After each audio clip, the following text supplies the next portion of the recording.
தலைமை ஒருங்கிணைப்பாளர் சகோதரர் திரு சீமான் அவர்களும் ஒரு தீவிரமான பிரச்சாரத்தை மேற்கொண்டு வருவதை நாம் எல்லோரும் அறிவோம்.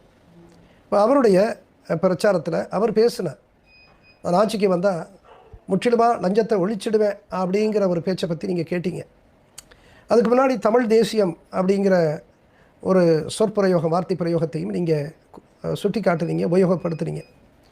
அடிப்படையில் ஒரு அரசியல் களத்தில் இருக்கக்கூடிய கட்சிகள் ஒவ்வொரு கட்சிக்கும் ஒரு தத்துவ பின்புலம், ஒரு கருத்தியல் பின்புலம் கொண்டு தான் அது தொடங்கப்படுகிறது.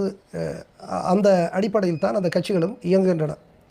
இன்றைக்கு தமிழ் தேசியம் அது தவிர்க்க முடியாத ஒரு தத்துவ பின்புலமாக, ஒரு கனமான ஒரு கருத்தியலாக இன்றைக்கு தமிழக இளைஞர்களிடத்திலே அது வளர்ந்து எழுச்சியோடு வருவதை நம்மால் உணர முடிகிறது, அறிய முடிகிறது. எனவே இன்றைக்கு தமிழ்நாட்டில் தமிழ் தேசிய கருத்தியல் தவிர்க்க முடியாத ஒரு கனமான இனமான கருத்தியலாக அது எழுந்திருக்கிறதை நம்மால் புரிந்து கொள்ள முடிகிறது. எனவே அதைத்தான் இப்போ நாம் தமிழர் கட்சியினுடைய தலைமை ஒருங்கிணைப்பாளர் திரு சீமான் அவர்கள் இன்றைக்கு அதை முனைப்போடு கொண்டு செல்வதை பற்றி நீங்கள் குறிப்பிட்டீர்கள். அதை நம்மால் அறிய முடிகிறது. எனவே அவருடைய பிரச்சாரத்தில் இன்றைக்கு அவர் வேடசந்தூரில் கூட பேசுகின்ற பொழுது லஞ்சத்தை ஒழித்து நான் ஒரு மிகச்சிறந்த எதிர்காலத்தை தமிழ்நாட்டிற்கு கொடுப்பேன் என்கின்ற அளவிற்கு அவர் பேசியிருக்கிறார். மிகுந்த மகிழ்ச்சி. லஞ்சம் ஒழிக்கப்பட வேண்டிய ஒன்று, ஊழல் அது வேறறுக்கப்பட வேண்டிய ஒன்று. காரணம், எந்த வளர்ந்த நாடும் எந்த முன்னேறிய நாடும் லஞ்சத்தையும் ஊழலையும் அது தன்னுடைய ஆட்சித்தளத்திலே வைத்திருந்து அது வளர்ந்ததாக இல்லை.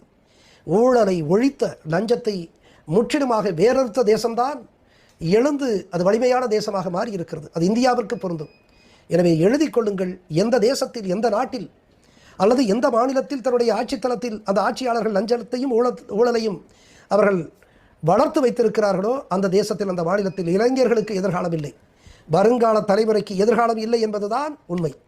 எனவேதான் இந்திரர் கட்சியினுடைய தலைமை ஒருங்கிணைப்பாளர் சகோதரர் திரு சீமான் அவர்கள் லஞ்சத்தை ஒழிப்பேன் என்று அவர் சொல்லுகிறார் என்றால் நாம் முற்றிலும் வரவேற்கிறோம். நாம் தமிழர் கட்சியினுடைய தலைமை ஒருங்கிணைப்பாளர் சகோதரர் திரு சீமான் அவர்களும் ஒரு தீவிரமான